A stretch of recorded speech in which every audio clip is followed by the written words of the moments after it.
चलो रिकॉल करते हैं, लेकिन इससे आप लोगों ने अगर समझ में नहीं आता है स्किप करना है। हमने रिफ्रैक्शन के लॉस को देखना है, रिफ्लेक्शन के लॉस को नहीं देखना। जस्ट आप लोगों को याद दिलाने के लिए मैं बताऊं कि यहाँ पर हम लोगों ने एक शीशा लिया था, आईना, और यहाँ पर लाइट रे को स्ट्राइक किया था।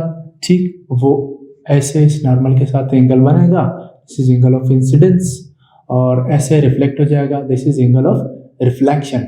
हमने देखा था कि जो एंगल ऑफ इंसिडेंस होता है ये इक्वल होता है एंगल ऑफ रिफ्लेक्शन के। ये हमारा पहला ला था, राइट।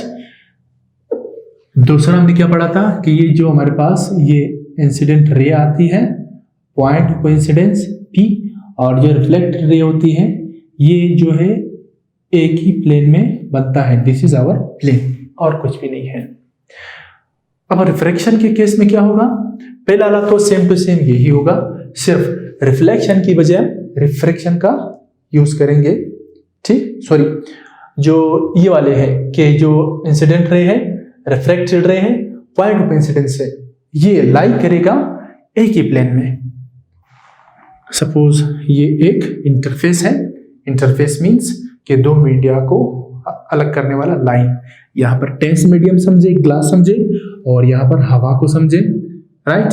अब यहाँ पर जो लाइट की रे आएगी वो क्या करेगी प्यारे बच्चों, ऐसे ठीक स्ट्राइक करेगी। तो स्ट्राइक होने से क्या होगा, आप जानते हैं कि लाइट रे रेयर मीडियम से डेंस मीडियम में आ रही है, तो क्या लाइट की रे डेंस मीडियम में आकर टुवर्ड्स द नॉर्मल मूव करेगी या मूव करेगी अवे फ्रॉम द नॉर्मल? तो इसका जवाब है नहीं, वो टुवर्ड्स द नॉर्मल मूव करेगी। क्यों? क्योंकि हमें पता है, हम लोगों ने पहले पढ़ा कि रेयर मीडियम से डेंस में क्या होता है, डेंस से जब लाइट आती है रेयर में तब क्या होता है। तो ये रेयर मीडियम है, दिस इज रेयर मीडियम, और ये हमारा डेंस मीडियम है। तो लाइट रे यहाँ पर बच्चों जब वो इंटर होती है ऐसे बेंड हो जाती है towards the normal, this is our normal, right. हमारा angle refraction, this is angle of incidence, right. चले इसकी डायरेक्शन को हम यू रखते हैं और ये ऐसे एंगल बनेगा। अब यहां पर हम रिफ्रैक्शन का पहला लॉ पढ़ रहे हैं। What is this? It is that जो इंसिडेंट रे है, this is point of incidence, पीछे डिनोट करेंगे, और जो रिफ्रैक्टेड रे है ये जो है तीनों एक ही प्लेन में एग्जिस्ट करते हैं। करते हैं कि नहीं करते हैं? चलिए देखते हैं। अब इसे हम एक प्लेन मान लेते हैं, ये हमारा एक प्लेन है, राइट। ये हमारा एक प्लेन है। प्लेन एक एरिया होता है जो दो पैरामीटर से बनता है, ये एक लाइन दूसरा लाइन, दोनों को मल्टीप्लाई कर लो, ये एरिया बनेगा, और इसी को हम प्लेन कहते हैं। और इसी प्लेन में देखिए इंसिडेंट रे है, पॉइंट ऑफ इंसिडेंस है, रिफ्रैक्टेड रे है, ठीक। ये तीनों जो है इस प्लेन में एग्जिस्ट कर रहे हैं। This is our first law of reflection. बिल्कुल इस तरह जिस तरह हम लोगों ने रिफ्लेक्शन के केस में पढ़ा था कि incident ray, point of incidence, reflected ray, तीनों एक ही प्लेन में लाई कर रहे हैं यानी एग्जिस्ट कर रहे हैं। अब प्लेन फिर भी अगर समझ में नहीं आता है तो ये जो आप लोगों को स्क्रीन है, ये स्क्रीन आपका प्लेन होगा, राइट। अब देखिए जो यहाँ पर एक फेनोमेना हो रहा है रिफ्रैक्शन का, ये आपके स्क्रीन पर आपको नजर आ रहा है, राइट। हम ये नहीं कहेंगे कि ये साइड वाला जो दीवार है कुछ हिस्सा इसका वहां चला गया, यानी ऐसा नहीं होगा कि जो इंसिडेंट रे आएगा और रिफ्रैक्टेड रे जो है उस प्लेन पर बनेगा, ठीक, जो आपके कमरे का दीवार है, नहीं, बल्कि बिल्कुल आपके स्क्रीन का जो प्लेन है उसी पर ही सब कुछ होगा, राइट। अब हम दूसरी लॉ की तरफ चलते हैं जो बहुत इंटरेस्टिंग होने वाला है। दूसरा क्या है? दूसरा फिर रिफ्लेक्शन के केस की तरह नहीं होगा बल्कि उससे थोड़ा अलग होगा। अच्छा, दूसरे में क्या होता है बच्चों? दूसरे में ये होता है कि ये जो एंगल ऑफ इंसिडेंस और एंगल ऑफ रिफ्रैक्शन है, इन दोनों का रेशो लिया गया है, ठीक। यहां पर तो क्या था कि जितना एंगल ऑफ इंसिडेंस है उतना एंगल ऑफ रिफ्रैक्शन होगा, लेकिन यहां पर हम रेशो की शक्ल में बात करते हैं। क्यों? क्योंकि यहां पर देखिए डायग्राम से भी आप मालूम कर सकते हैं कि जो एंगल ऑफ इंसिडेंस है वो एंगल ऑफ रिफ्रैक्शन के बिल्कुल बराबर नई है। जब नई है तो फिर इसका क्या मामला किया जाए कि ये दूसरा लॉ बन जाए, ठीक। यानी हमें समझ में आ जाए कि जब एंगल ऑफ इंसिडेंस सपोज 30 हो तो उसके मुकाबले में एंगल ऑफ रिफ्रैक्शन कितना होगा। जब अब एंगल ऑफ इंसिडेंस को बढ़ाएंगे 35 डिग्री करेंगे तो फिर उसके रिस्पेक्ट से एंगल ऑफ रिफ्रैक्शन कितना होगा। ये चीज अगर हमें समझ में आ जाए, इसे समझने के लिए स्नेल ने काम किया था और फिर उसको अपने नाम से मंसूब किया। तो यहां पर हम देखते हैं कि वो क्या है, उसको लिखा था स्नेल ने कि साइन आई यानी एंगल ऑफ इंसिडेंस का साइन लेंगे और फिर एंगल ऑफ रिफ्रैक्शन का साइन लेंगे, दोनों का रेशियो लेंगे। वो रेशियो कांस्टेंट के बराबर होता है। किस चीज के बराबर होता है बच्चों? कांस्टेंट के बराबर होता है।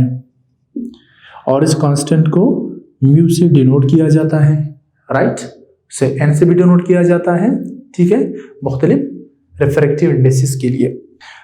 तो स्नेल ने बहुत काम किया। उसने देखा कि भाई, उसने कोशिश की कि एंगल ऑफ इंसिडेंस जो है वो एंगल रिफ्रैक्शन के रेशियो को अगर उसके बराबरी को देखना चाहें, बराबर की शक्ल में आ जाए जिस तरह यहाँ पर था, लेकिन वो नहीं हो सका, राइट, कि अगर यहाँ पर 30 है तो ये भी 30 हो रिफ्लेक्शन की तरह, अगर यहाँ पर 40 हो तो यहाँ पर भी 40 हो।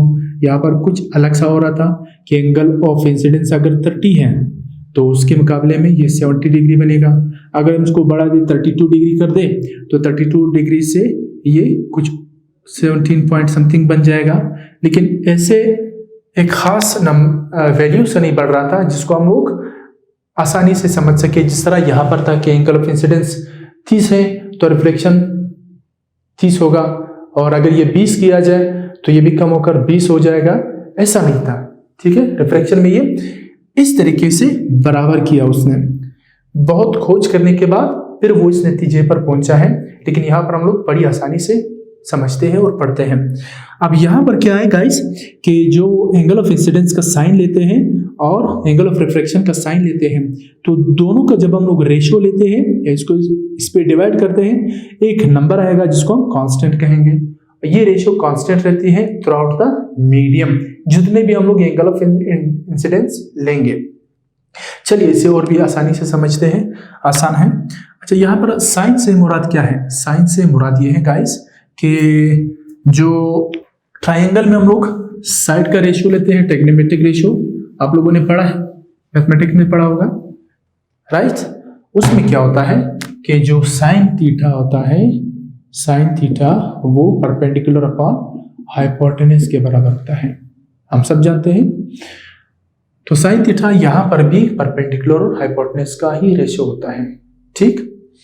तो यहाँ पर हम अगर साइन आई के लिए यूज करते हैं तो ये होगा sine of incident angle, angle of incident, right.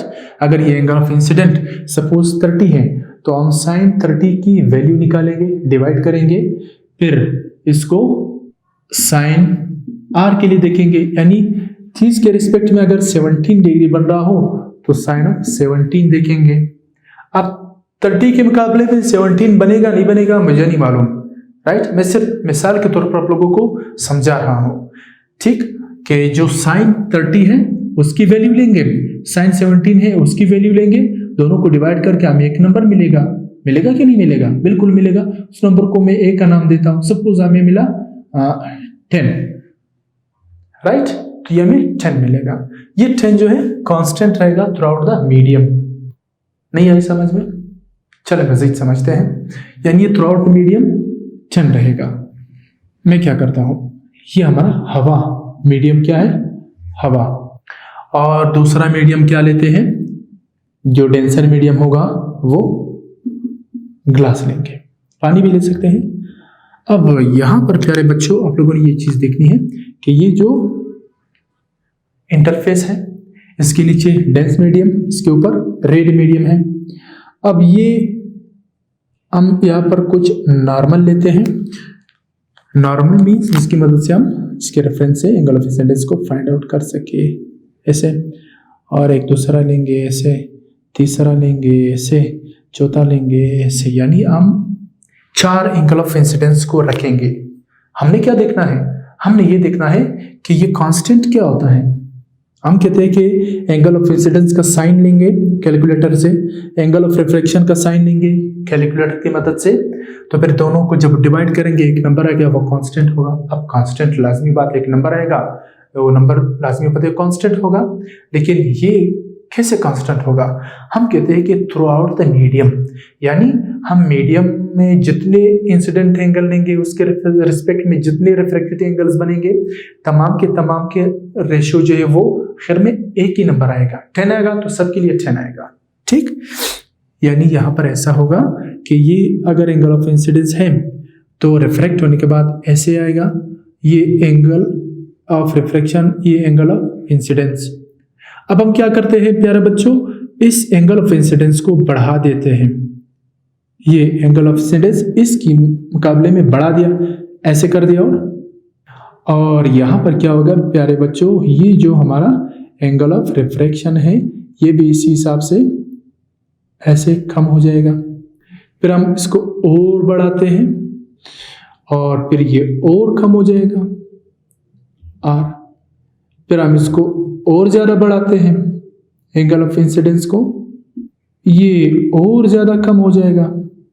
ठीक है, अब यहां पर बच्चों आप लोगों ने ये समझना है कि ये थ्रू आउट द मीडियम कैसे कांस्टेंट रहता है। सपोज अगर हम यहां पर साइन आई लेते हैं और फिर साइन आर लेते हैं इस पॉइंट पर, ठीक है, यहां पर इसके लिए अगर हम लेते हैं ये, सपोज इसका साइन आई की, यानी ये तो एक एंगल होगा, ठीक है बच्चों, 30 हो सकता है इसके मुकाबले में 17, 30 या ये 18, 20 हो सकता है। उनका अगर हम लोग एक रेशियो लेते हैं साइन आई और साइन आर, सपोज वो आया एक नंबर 11, फिर हम देखते हैं कि साइन आई साइन आर, अब यहां पर तो sine i sine r change है, ये वाला तो आई नहीं है। अब यहां पर हमने साइन आई को ज्यादा किया, ये 30 था तो ये 35 होगा, ये अगर इसके मुकाबले में 17 बन रहा है तो ये 32 के मुकाबले में 15, 13 हो सकता है, कम हो गया ना। तो फिर उस 32 या 35 और 15 का रेशियो लेंगे, यहां पर 30 और 17 का रेशियो लिया था, इसको बढ़ाया 35 किया और ये कम हुआ 13 हुआ, तो फिर हम 35 और 13 का रेशियो लेंगे। तो हम देखते हैं कि वो भी क्या बनता है, इसके लिए भी 11 आएगा, राइट, एक नंबर आएगा 11 सपोज। अब हम क्या करते हैं प्यारे बच्चों, अब हम इसको समझते हैं कि ये वाला जो है इसके आई को और आर का रेशियो लेते हैं साइन की शक्ल में। अब ये वाला आई जो है इससे बड़ा है, इससे भी ज्यादा बड़ा है, तो फिर इन दोनों का रेशियो लेंगे, इसके मुकाबले में इसको बढ़ा दिए, ये और कम हुआ तो कम, इन दोनों का साइन जब हम लेंगे वो भी 11 आएगा।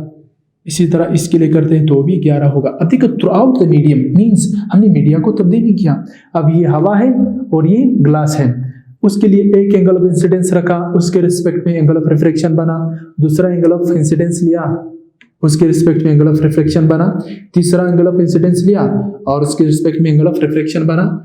हम एक ही मीडियम को रखते हैं, यानी हवा और डेंस मीडियम के तौर पर ग्लास लेते हैं, तो जितने भी हम एंगल ऑफ इंसिडेंस को चेंज करते हैं उसके लिहाज से एंगल ऑफ रिफ्रैक्शन चेंज होगा।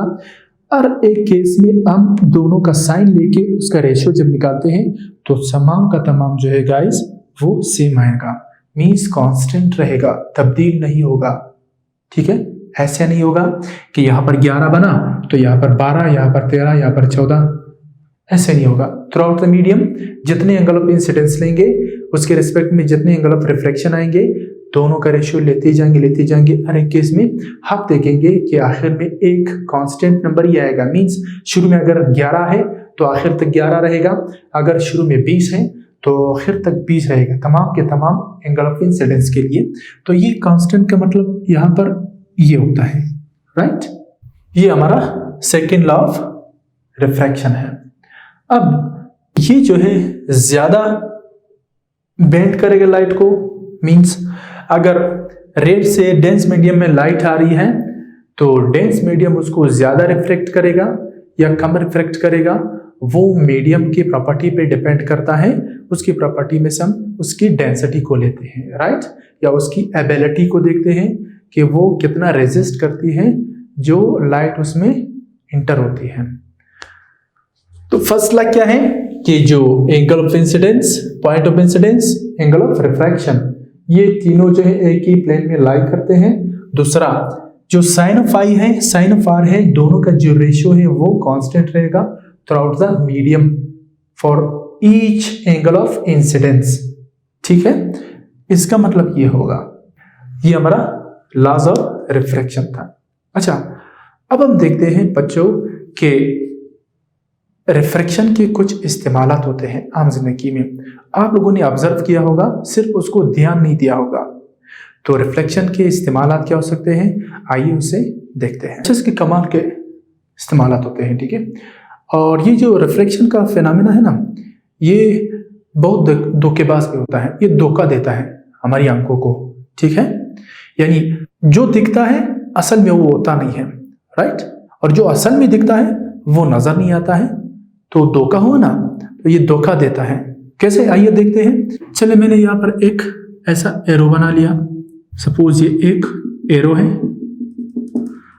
अब आप सब देख रहे हैं एक्चुअल में एरो की डायरेक्शन उस तरफ है, लेकिन जब मैं एक बड़े पानी से भरे ग्लास को उठाता हूं, अब हम इसके सामने करते हैं, राइट, तो आपको क्या नजर आएगा, देखिए ये एरो जो है वो आपको उल्टा नजर आएगा, 180 डिग्री से ये फेस चेंज करेगा। मुझे तो ये नजर आ रहा है, मैं ऐसे देख रहा हूं, देखिए अब मुझे क्या नजर आ रहा है, शायद आप लोगों को स्क्रीन में नजर सही नहीं आया, तो ये डायरेक्शन उसकी उस तरफ हो जाती है।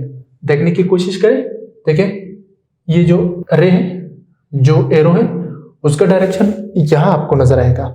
ऐसा मालूम होगा कि वहां से इस तरफ आ रहा है, राइट, लेकिन असल में क्या है, असल में ये इस तरफ है। अगर ये स्क्रीन पर आपको नजर नहीं आया हो तो आप अपने घर में कर सकते हैं, ऐसा एक छोटा सा एरो बना लो और उसके सामने ग्लास को देखो, ग्लास को कर दो, तो आपको ये एरो 180 डिग्री पर फेस चेंज में नजर आएगा। यानी एरो अगर आप लोगों ने इस तरीके से ड्रा किया है, उसका direction from right to left है, ठीक, मेरे लिहाज से ये राइट टू लेफ्ट होगा, तो फिर आपको वो लेफ्ट टू राइट नजर आएगा। यानी ये पेन अगर ऐसा पड़ा है तो फिर वो आपको ऐसा नजर आएगा। तो ये रिफ्रैक्शन का धोखा है कि नहीं है, बिल्कुल है। इसी तरह अगर हम इस मार्कर को उठाकर यहां पर रखते हैं ऐसे, तो डियर स्टूडेंट्स देखें, आपको ये मार्कर ऐसा कटा हुआ नजर आएगा, आएगा कि नहीं आएगा, मुझे तो बिल्कुल नजर आ रहा है, ठीक है, लेकिन मार्कर असल में सही है, टूटा हुआ नहीं है, ये आपको ऐसा टूटा हुआ नजर आएगा, राइट। ये रिफ्रैक्शन की वजह से होता है। ये किस लिए वजह से होता है, due to refraction of light. तो रिफ्रैक्शन ऑफ लाइट से हमें ये पता चला कि जब पानी से भरे ग्लास को उसके सामने करते हैं तो ये ऐसे इस डायरेक्शन में नजर आएगा 180 की फेस चेंज से। पेंसिल सीधा है, उसको पानी में डुबोए, आपको नजर आएगा कि वो टूटा हुआ है, असल में वो टूटा हुआ नहीं होता है। तो ये रिफ्रैक्शन के कुछ धोखे हैं जो आप लोगों को नजर आते हैं। इसी तरह इसके अलावा अगर एक तालाब है, तालाब में क्या होता है बच्चों, ये ऐसे, अगर यहाँ पर कोई शख्स खड़ा है इस प्लेटफॉर्म पे, वो ऑब्जर्व करता है यहाँ पर मछली को, तालाब में मछली होते हैं ना, ये अगर ये मछली है तो इसकी आंखों पर ये वाली लाइट ऐसे पड़ती है। चलो पहले से ड्रा करते हैं फिर समझते हैं प्यारे बच्चों। ये लाइट रे निकली, ऐसे चली गई, यहां पर क्या हुआ, नॉर्मल है, ये नॉर्मल से अट जाता है। क्यों, आपने सीखा है कि ये अगर डेंस मीडियम है, डेंस से जब रेयर मीडियम में हवा में लाइट की रे जाती है तो वो इस नॉर्मल से ऐसे अट जाती है, इस डायरेक्शन में चलता है, ठीक है। चलो इसे मैं थोड़ा और सही बना लेता हूँ, ये वाला, राइट, ऐसे बना लेता हूँ।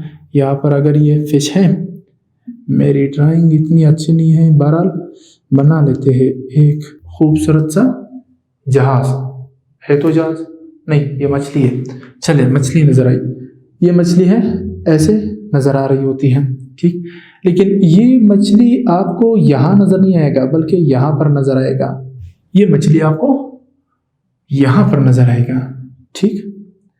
मछली यहाँ नजर आएगा। क्यों? क्योंकि ये रिफ्रैक्शन की वजह से आपको इधर नजर आ रहा है। एक्चुअल जो है वो यहाँ पर होता है लेकिन वो वहां नजर आता है। क्यों? Due to refraction. जब एक्चुअल में इससे लाइट निकलती है वो ऐसे बेंड हो जाती है, तो हम इसको पीछे की तरफ एक्सटेंड करते हैं। मछली की जो एक्चुअल पोजीशन है वो यहाँ है, लेकिन जो अपीयरेंट पोजीशन है वो यहाँ है। आपको मछली यहाँ पे नहीं दिखेगी बल्कि यहाँ पे दिखेगी। जब आप यहाँ पर हाथ लगाओगे इसे पकड़ने के लिए तो आपके हाथ में कुछ भी नहीं आएगा, धोखा हो जाएगा ना आपको। अब ये धोखा किसने दिया आपको? रिफ्रैक्शन ने दिया है। ठीक है, रिफ्रैक्शन बहुत धोखेबाज होती है, इसके साथ ख्याल करना है और से बच के रहना है। इसी तरह अगर एक चलिए लिखते हैं, ये इसका एक्चुअल पोजीशन है मछली का, और ये इसका अपीयरेंट। अपीयरेंट मीन्स जो जाहिर होता है, असल में नहीं होता है। दिस इज अपीयरेंट पोजीशन और it is due to the refraction of light. अब ये रिफ्रैक्शन ऐसे होता है, राइट। इस रिफ्रैक्शन से बहुत सारे लोग मर भी गए हैं, यानी रिफ्रैक्शन एक कातिल भी है, वो लोगों को मरवाता भी है। कैसे मरवाता है भाई? एक तालाब होगा, उसमें जो तालाब की जो नीचे वाली जमीन होती है ना, फर्श, वो ऐसे ऊपर नजर आती है। अब लोग बेचारे जाकर क्या करते हैं, जिनको रिफ्रैक्शन समझ में नहीं आता है, वो समझते हैं कि तालाब की जो फ्लोर है वो बहुत करीब है, यानी पानी की ज्यादा से ज्यादा जो डेप्थ होगी, गहराई होगी, वो मेरे यहाँ तक हो सकती है, चेस्ट तक, राइट। लेकिन असल में क्या होता है, वो तो रिफ्रैक्शन है, धोखा दे रही होती है उसकी आंखों को। असल में उसकी डेप्थ कुछ और होती है, बल्कि वो जितना दिखता है उतना नहीं होता है, बल्कि उससे ज्यादा होता है। जो ही उसमें छलांग मारता है तो बेचारा उसमें डूब जाता है, अगर उसको वो तैरना नहीं आता हो। तो बहुत सारे लोग मरे भी हैं। असल में फर्श ये होता है, उनको फर्श यहाँ पर नजर आता है। जो रियल डेप्थ होता है ये होता है, दिस इज रियल डेप्थ, यानी जो असली गहराई होती है वो इतनी होती है, लेकिन जो दिखने वाला है वो यहां से यहां तक होता है। अब जो छलांग लगाने वाला है वो तो बेचारा समझता है कि फर्श तो यहाँ पर है, मैं आसानी से इसमें तैर जाऊंगा, लेकिन जब वो छलांग लगाता है तो बेचारा इसे डूब जाता है, और इससे कई लोगों की मौत वाक़या हुई है। तो इससे आप लोगों ने बच के रहना है, कहीं जाकर आप लोगों ने ख्याल करना है, रिफ्रैक्शन को ज़हन में रखना है। इसके अलावा होराइजन पर जब सन होता है, यानी होराइजन उस पॉइंट को कहते हैं बच्चों जहां पर आसमान और जमीन एक दूसरे से जाकर मिलते हैं, टकराते हैं। नहीं आई समझ में? यानी आप ऐसे कर ले, आज जाकर एक खुले से मैदान में जाकर खड़े हो जाएं, अगर आपके घर के पास है, ठीक। या ऐसे भी आप देख सकते हैं, आप आखिर तक देखते रहो, जहां तक आपकी निगाह जाती है, तो आपको आखिर में ऐसा लगेगा कि आसमान और जो जमीन है वो एक दूसरे के साथ ऐसे मिल रहे हैं, राइट। लेकिन वो ऐसा होता नहीं है, ठीक, ऐसे नजर आता है, उसको हम लोग होराइजन कहते हैं। अब जब सुबह के टाइम पर सनराइज होता है, यानी जब वो ऐसा निकलता है पहाड़ों के पीछे से, समंदर के पीछे से, ऐसा नजर आता है, राइट। होता नहीं है, ना समंदर के पीछे से निकलता है ना पहाड़ों के पीछे से, हमें होराइजन पर नजर आता है, राइट। तो वहां पर ऐसा लगता है कि सन जो है राइज हो चुका है, लेकिन सन असल में राइज नहीं होता है, बल्कि उसका एक शक्ल हमें दिखाई देता है due to refraction of light. असल में 1.5 मिनट 1 मिनट पहले वो उसकी शक्ल नजर आ जाती है, एक्चुअल में वो सन नहीं होता। ये अगर ये होराइजन है तो यहाँ पर सन असल में यहाँ पर है, हमें यहाँ पर नजर आ जाता है, ठीक है, क्योंकि सन से जो रेज निकलती है वो ऐसे रिफ्लेक्ट हो जाती है और ये हमारी आंखों पर ऐसे पड़ती है, ऐसे। अब यहाँ पर जो रेज पड़ रही है उसको अगर हम इसे पीछे की तरफ कर ले तो ये हमें सन का ये वाला ये होराइजन है, हमें सन का ये पिक्चर नजर आएगा जो कि एक्चुअल नहीं है, उसकी एक शक्ल है, लेकिन यहाँ पर एक्चुअल में होता है। फिर 1.5 या 2 मिनट के बाद ये ऐसे ऐसे एक्चुअल पोजीशन पर आ जाता है। ये कब होगा? जब सन राइज होता है। इसी तरह जब सन सेट होगा, यानी जब सूरज गरूब होने को होता है, उसमें भी आप लोग देखोगे कि ऐसा कुछ होता है। It is due to the refraction of light, right. तो ये हमारा रिफ्रैक्शन का टॉपिक था। इसके बहुत सारे इस्तेमालात हो सकते हैं रिफ्रैक्शन के। मुझे उम्मीद है कि ये टॉपिक आप लोगों को क्लियर हो चुका होगा। फिर भी कोई बात समझ में ना आई हो तो आप मुझे कमेंट कर सकते हैं, पूछ सकते हैं, और मैं कोशिश करूँगी चल आपके तमाम सवालों का जवाब दूँ। जहाँ रहें खुश रहें, आबाद रहें, मुझे दुआ में याद रखिएगा। फिलहाल थैंक यू वेरी मच, अपनी दुआ में याद रखिएगा और अल्लाह हाफिज़।